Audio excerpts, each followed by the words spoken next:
ব্রততী পরম্পরা তার বিভিন্ন কর্মসূচির মাধ্যমে শেষ করল 2023 সাল। আবৃত্তি চর্চা, বিভিন্ন অনুষ্ঠান এবং আনুষঙ্গিক নানা বিষয়ের চর্চায় পরিপূর্ণ ছিল বছরটি। মার্চ মাসের 20 তারিখ রবীন্দ্র সদনের পূর্ণ প্রেক্ষাগৃহে মঞ্চস্থ হয় ব্রততী পরম্পরার রক্তকরবী। ব্রততী বন্দ্যোপাধ্যায়, শ্রীকান্ত আচার্য, দেবেশ রায় চৌধুরী, মনোজ মুরলী নায়ার, অলোক রায় ঘটক এবং সুমন্ত্র সেনগুপ্ত সহ এই প্রযোজনায় অংশগ্রহণ করে ব্রততী পরম্পরার শিক্ষার্থীরা। এই শ্রুতি অভিনয়টির আবহ নির্মাণ করেন কল্যাণ সেন বরাট। নৃত্য নির্মিতিতে ছিলেন শ্রুতি বন্দ্যোপাধ্যায়। 2016 সালের প্রথম মঞ্চ উপস্থাপনার পর ব্রততী পরম্পরার নিজস্ব উদ্যোগে এটি দ্বিতীয় উপস্থাপনা।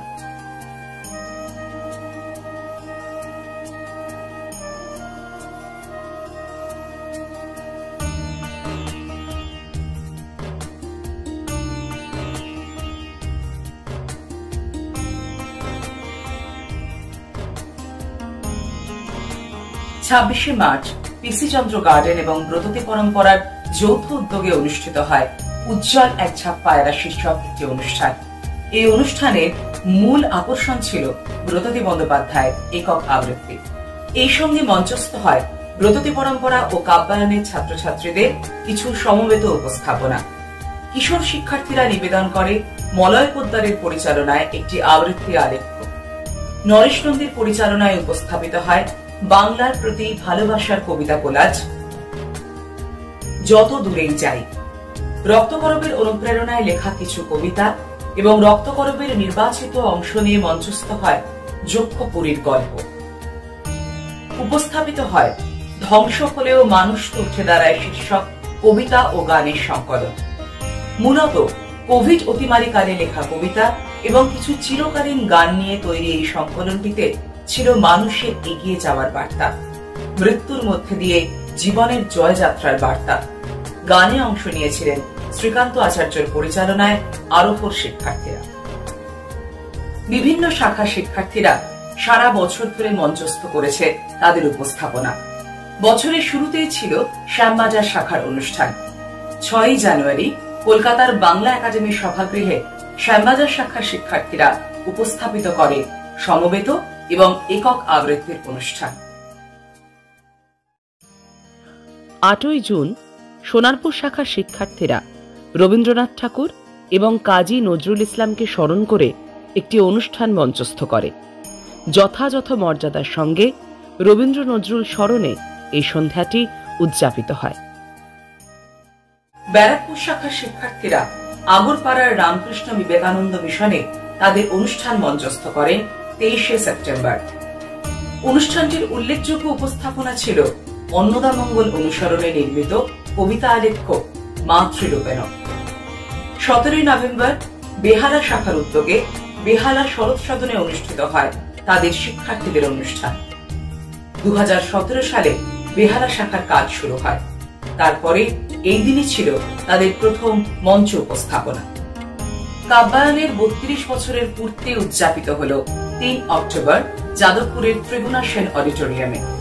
গলফগ্রিন শাখার শিক্ষার্থীরা একক এবং সমবেত আবৃত্তির অনুষ্ঠান করে এই অনুষ্ঠানটিতে। নীরেন্দ্রনাথ চক্রবর্তীর জন্মশতবর্ষ উপলক্ষে নির্মিত আবৃত্তি আলেখ্য নিজের কাছে প্রতিশ্রুতি এবং রবীন্দ্রনাথ ঠাকুরের কবিতা শিশুতীর্থ উপস্থাপনা দুটি বিশেষভাবে উল্লেখ করা যায়। এই অনুষ্ঠানের কেন্দ্রীয় আকর্ষণ ছিল ব্রততী বন্দ্যোপাধ্যায় এবং শ্রীকান্ত আচার্যর দ্বৈত উপস্থাপনা কর্ণকুন্তী সংবাদ। এবছর বেশ কিছু অনুষ্ঠানে আমন্ত্রিত হয়ে দলগত পরিবেশনা করেছে ব্রততী পরম্পরার শিক্ষার্থীরা। পশ্চিমবঙ্গ কবিতা একাডেমি আয়োজিত কবিতা উৎসবে সমবেত উপস্থাপনায় ছিল সুকান্ত ভট্টাচার্যের 75তম মৃত্যুবার্ষিকীতে তাঁর প্রতি শ্রদ্ধার্ঘ্য বিপ্লব দীর্ঘজীবী হোক। রবীন্দ্র সদন আয়োজিত রবীন্দ্র জন্মোৎসবে সমবেত অনুষ্ঠানে অংশ নিয়েছে শিক্ষার্থীরা।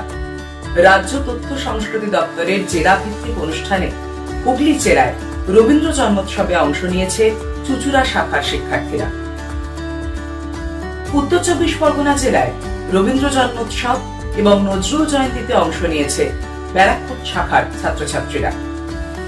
উত্তর 24 পরগনা জেলায় রবীন্দ্র জন্মোৎসব এবং নজরুল জয়ন্তীতে অংশ নিয়েছে বারাকপুর শাখার ছাত্রছাত্রীরা। চুঁচুড়া জেলা বইমেলায় আমন্ত্রিত হয়েছে চুঁচুড়ার শিক্ষার্থীরা। উত্তরপাড়া বইমেলায় আমন্ত্রিত হয়েছে শ্রীরামপুরের ছাত্রছাত্রীরা। কলকাতা জেলা বইমেলার অনুষ্ঠান মঞ্চেও অংশগ্রহণ করেছে সংস্থার শিক্ষার্থীরা।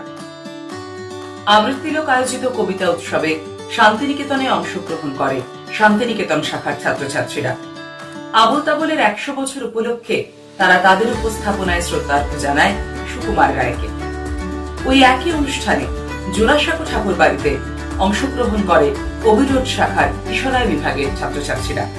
তাদের উপস্থাপনায় ছিল মলয় পোদ্দারের পরিচালনায় ছড়াটা খুঁজি আয়। ব্রততী বন্দ্যোপাধ্যায়ের পরিকল্পনায় সুনীল গঙ্গোপাধ্যায়ের নীরাকে নিয়ে লেখা কবিতা অবলম্বনে নির্মিত চলচ্চিত্র নীরার প্রদর্শন হয় এই বছর। নীরা প্রথমবার প্রদর্শিত হয় ক্যালিফোর্নিয়ায় বে এরিয়ার প্রবাসী বাঙালিদের সংগঠন প্রবাসীর উদ্যোগে। কলকাতায় নীরার প্রথম প্রদর্শন হয় 23শে নভেম্বর জ্ঞান মঞ্চে। Forum for film studies and allied আর্টসের উদ্যোগে আয়োজিত 12th film festival of 5 continents শীর্ষক চলচ্চিত্র উৎসবে প্রদর্শিত হয় এই ছবিটি।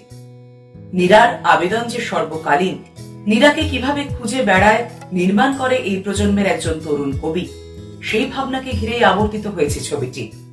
ব্রততী বন্দ্যোপাধ্যায়ের কণ্ঠে নীরাকে নিয়ে লেখা কবিতার আবৃত্তি এই বইয়ের সবচেয়ে বড় সম্পদ।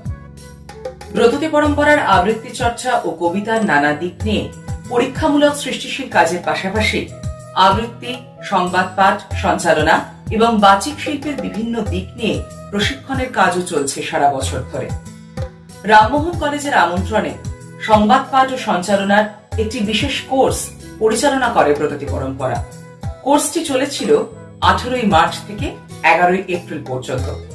মোট 30 ঘন্টার এই কোর্সে প্রায় 40 জন ছাত্রীকে সংবাদ পাঠ এবং সঞ্চালনার প্রাথমিক বিষয়গুলিতে প্রশিক্ষণ দেওয়া হয়।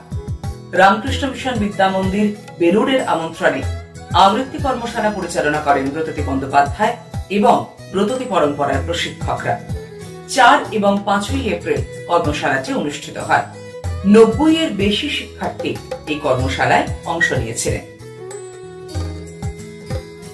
ব্রততী পরম্পরার নিজস্ব উদ্যোগে একটি আবৃত্তি কর্মশালা অনুষ্ঠিত হয় 8 এবং 9 ডিসেম্বর। কলকাতার রামকৃষ্ণ মিশন ইনস্টিটিউট অফ কালচারের তুরিয়ানন্দ সভাগৃহে এই কর্মশালাটি হয়। কবিতার আবৃত্তি, মননে, উচ্চারণে শীর্ষক এই কর্মশালাটিতে প্রশিক্ষণে ছিলেন সৌমিত্র মিত্র এবং ব্রততী বন্দ্যোপাধ্যায়। বিশেষ আলোচনায় ছিলেন কবি শ্রীজাত। এছাড়াও চুঁচুড়া এবং শান্তিনিকেতন শাখার উদ্যোগে চুঁচুড়া এবং শান্তিনিকেতনে 2টি কর্মশালা আয়োজিত হয় জুলাই এবং অগস্ট মাসে। পরিচালনা করেন ব্রততী বন্দ্যোপাধ্যায় এবং তার সহযোগীরা। সল্টলেক এবং কবিরোড শাখার উদ্যোগে জুলাই মাসে এবং শ্যামবাজার শাখার উদ্যোগে নভেম্বর মাসে 2টি অভ্যন্তরীণ কর্মশালার আয়োজন করা হয়। 2টি কর্মশালাই পরিচালনা করেন ডক্টর অমিত পোদ্দার। ব্রততী পরম্পরার উদ্যোগে ভিডিও এডিটিং এর 3 মাসের একটি কোর্স এবছর সাফল্যের সঙ্গে শেষ হয়েছে। সিঞ্জন মুখার্জির প্রশিক্ষণে জুন থেকে অগস্ট পর্যন্ত এই কোর্সটি চলেছে। নিয়মিতভাবে যে কোর্সটি খুবই সাফল্যের সঙ্গে হয়ে চলেছে সেটি হলো সংবাদ পাঠ এবং সঞ্চালনার কোর্স। আমাদের সাম্প্রতিকতম সেশনটি শুরু হয়েছে নভেম্বর মাসে। ধারাবাহিকভাবে প্রতি বছরই 3টি সেশনে এই 3 মাসের সার্টিফিকেট কোর্সটি চালু থাকে। প্রশিক্ষণের দায়িত্বে আছেন শাশ্বতী গুহ ঠাকুরাতা, অভিজিৎ দাশগুপ্ত, স্নেহাশিস সুর, বিপ্লব গাঙ্গুলি, কৃষ্ণ সরবরী দাশগুপ্ত, সুদীপা গুহ ও ব্রততী বন্দ্যোপাধ্যায়। 2022 সালের জানুয়ারিতে শুরু হয়েছিল আবৃত্তি চর্চার 1 বছরের পাঠ্যক্রম পোয়েটিক্স। 2023 সালে তার 2য় স্তরের পাঠ্যক্রমটি শেষ হতে চলেছে। ব্রততী পরম্পরার ডিজিটাল ম্যাগাজিন মনভাসী 2023-এ 2 বছর পূর্ণ করল। 2021-এর 25শে বৈশাখ পথ চলা শুরু করেছিল মনভাসী। এই পত্রিকাকে যারা লেখা দিয়ে সমৃদ্ধ করেছেন তাদের মধ্যে আছেন জয় গোস্বামী, অমিত্র সুদন ভট্টাচার্য, শুভ দাশগুপ্ত, স্বপ্নময় চক্রবর্তী, নবকুমার বসু, বিনায়ক বন্দ্যোপাধ্যায়, বিশ্বজিৎ রায়। এবছর প্রথমবার প্রকাশিত হল মনভাসীর পুজো সংখ্যা। 23শে সেপ্টেম্বর আগরপাড়া রামকৃষ্ণ বিবেকানন্দ মিশন প্রেক্ষাগৃহে আনুষ্ঠানিকভাবে প্রকাশিত হয় এই সংখ্যাটি। ব্রততী পরম্পরা ডিজিটাল নিউজ 3 বছর পূর্ণ করল 2023-এ। গত 3 বছর ধরে সাফল্যের সঙ্গে কাজ করে চলেছে এই চ্যানেলটি। ব্রততী পরম্পরার সংবাদ পাঠ এবং সঞ্চালনার কোর্সে সফল শিক্ষার্থীদের এই চ্যানেলে সুযোগ করে দেওয়া হয়। তরুণ উপস্থাপক এবং কারিগরি দল দক্ষতার সঙ্গে এই কাজটি করে চলেছে। সারা বছর ধরে ওয়েব লেকচারে আমাদের ছাত্রছাত্রীদের সমৃদ্ধ করেছেন লেখক, অধ্যাপক এবং গবেষকরা। প্রতি মাসের 2টি মঙ্গলবার এই অনলাইন আলোচনা সভাটি অনুষ্ঠিত হয়। এবছরের বিশিষ্ট আলোচকদের মধ্যে ছিলেন জয়া মিত্র, সুধীরঞ্জন মুখার্জি, বিশ্বজিৎ রায়, মৌ দাশগুপ্ত, অনিতা বসু। ব্যারাকপুর শাখার উদ্যোগে অনুষ্ঠিত একটি আলোচনা সভায় অংশ নেন সুকৃতি লহরী।